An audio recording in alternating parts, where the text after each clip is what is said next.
Good morning all of you. आज हम discuss करेंगे टाइप्स ऑफ सिस्टम का।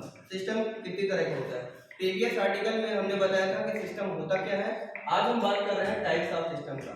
तो टाइप्स ऑफ सिस्टम में बेसिकली 5 टाइप्स के होते हैं। पहला है आपका ओपन सिस्टम, दूसरा है आपका क्लोज सिस्टम, तीसरा आपका आइसोलेटेड, चौथा है आपका होमोजेनियस, पांचवा है आपका हेटेरोजेनियस सिस्टम।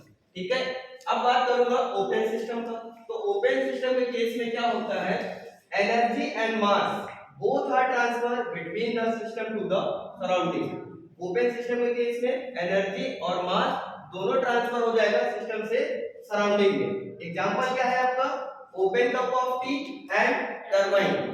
दूसरा मैं बात करूंगा क्लोज सिस्टम का।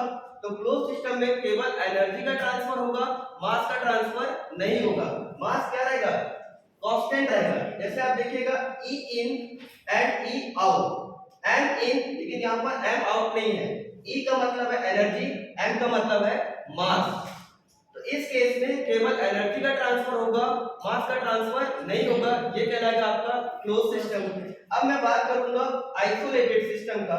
तो आइसोलेटेड सिस्टम में ना तो एनर्जी का ट्रांसफर होगा और ना तो मास का ट्रांसफर होगा।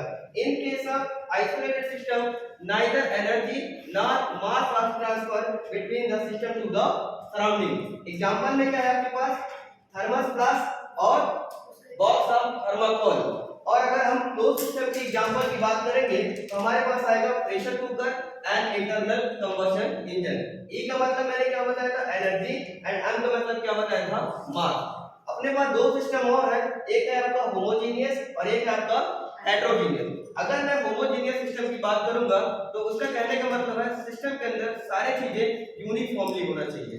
अगर मैं हेटेरोजेनियस सिस्टम की बात करूंगा तो सिस्टम के अंदर यूनिफॉर्मली नहीं होगा, जिसको हम बोलेंगे नॉट यूनिफॉर्मली। तो मुझे ऐसा लगता है कि आपको टाइप्स ऑफ सिस्टम सारी चीजें समझ में आ गई होंगी।